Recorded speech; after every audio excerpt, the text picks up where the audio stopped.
and welcome to Veterans in Crisis podcast. Dave Jones, Sky TV presenter and executive or non-executive director of Sunderland FC. Hi, Jed. Crucial difference, that. Crucial difference, the executive and the non-executive. I knew I'd get it wrong, man. I was practicing before and I knew I'd get it wrong. So, Dave, I really appreciate you coming on. Obviously, really high profile. I realise how busy you are. It's great that you take an interest in Veterans in Crisis, you know, and Sunderland as a whole. Do you want to discuss how? Because I may be wrong, but your accent doesn't really sound like a Macklem. So I just... Wait, I don't know what you're talking about. You sounded Welsh there, mate. I just wondered where the connection comes from. Yeah, well, I think a lot of people know, Joe. I grew up down the road in North Yorkshire, but my parents were from...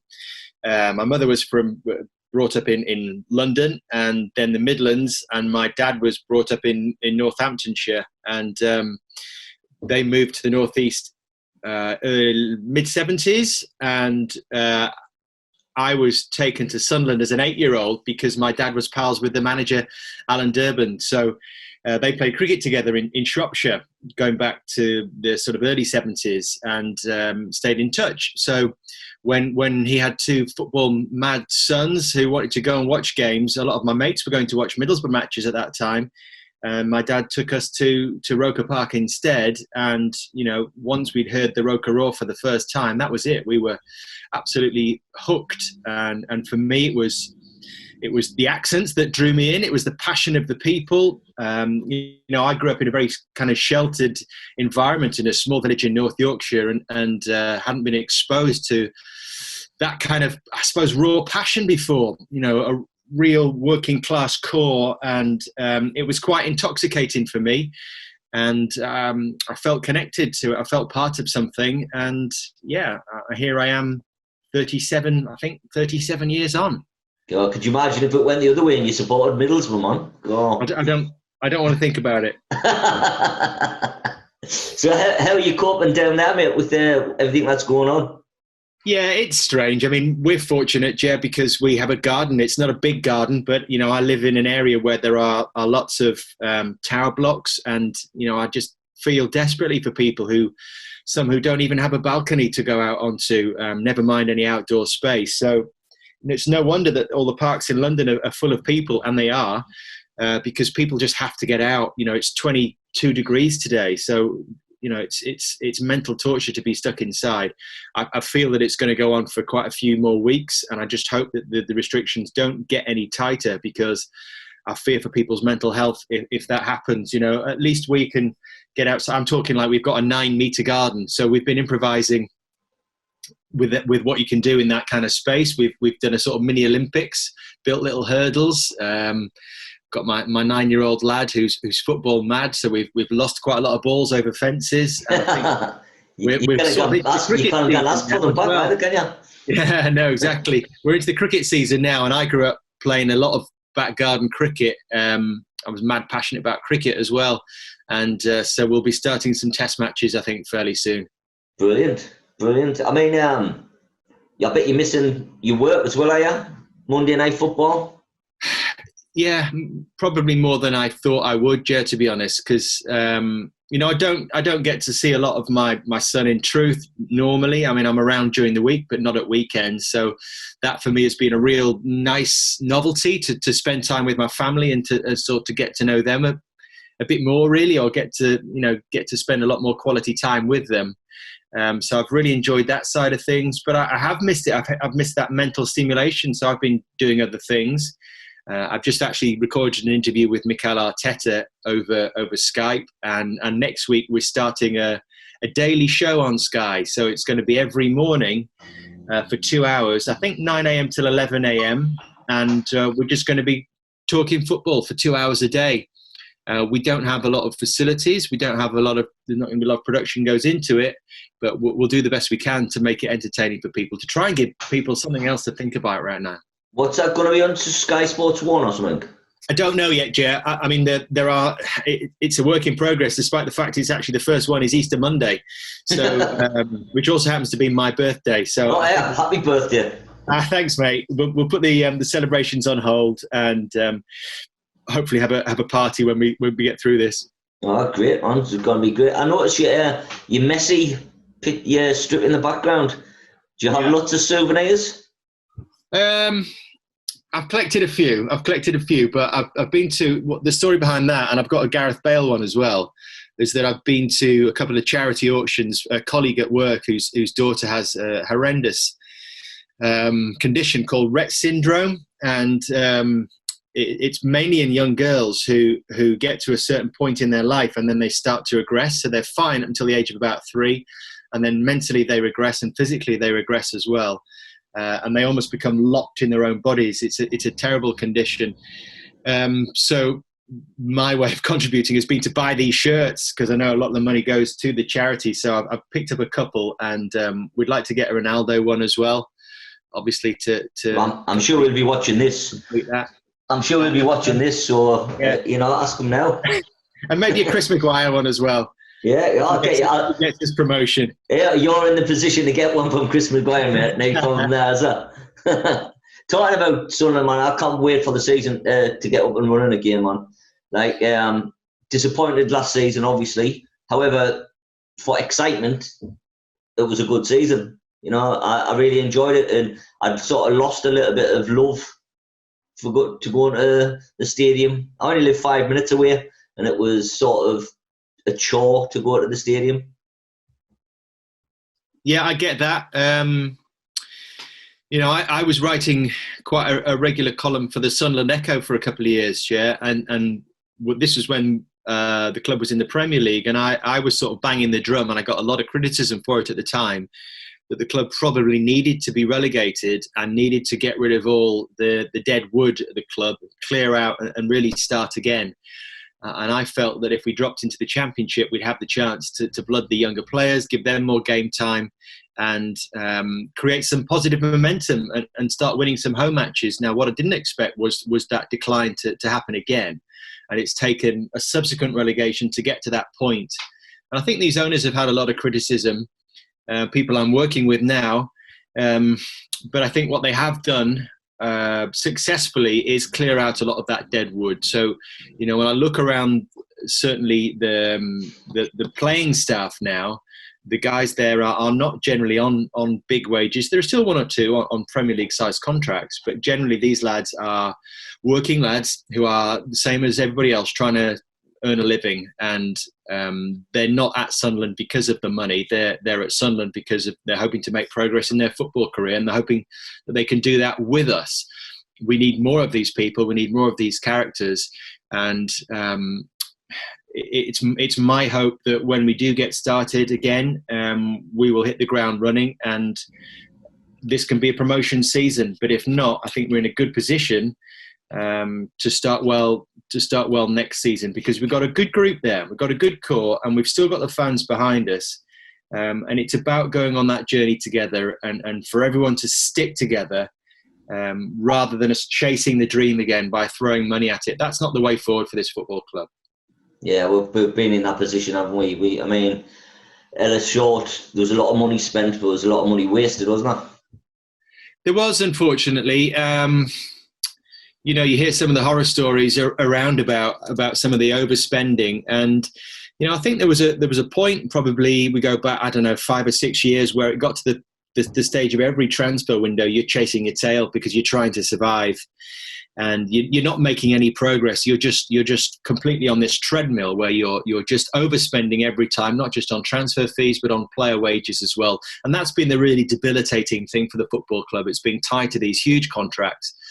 Everyone knows about the Jack Rodwell one, but there were plenty of others as well that have meant the club just couldn't make any progress.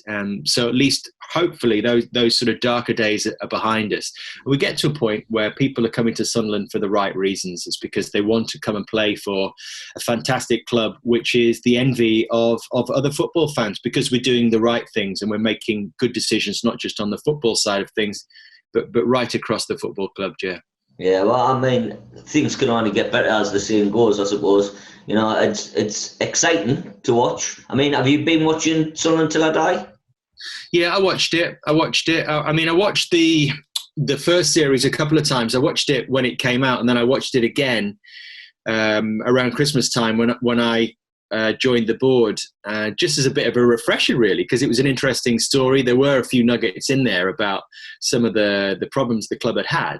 And then I watched this one really as more of a background for this group of owners to see if what they're saying has been consistent from the word go. Of course, I joined the board after Charlie Methven left, and I think this series is really couldn't have happened without Charlie. You know, he was someone that liked being on camera, had a lot to say. And I think it would have been quite a dull series really without him, although the journey on the pitch was a very interesting story. But to capture the non-football fan, as Netflix is desperate to do, they needed to build a narrative around certain personalities. You won't find me doing that kind of stuff in front of cameras, Stuart. Despite the fact I do have a public profile, you know, I pretty much like to keep myself to myself. Is the reality away from work. And my idea is to have an impact on the football club as a non-executive, as opposed to Charlie being as an executive director, in a very gentle way, and counselling and advising people, pointing people in the right direction. You know, I don't have the power of decision making that Charlie had, and nor would I relish that at this particular time. But the owners, it's fair to say, are well aware of what I think about the direction the club should be going in certain areas. How did that come about, you becoming on the board?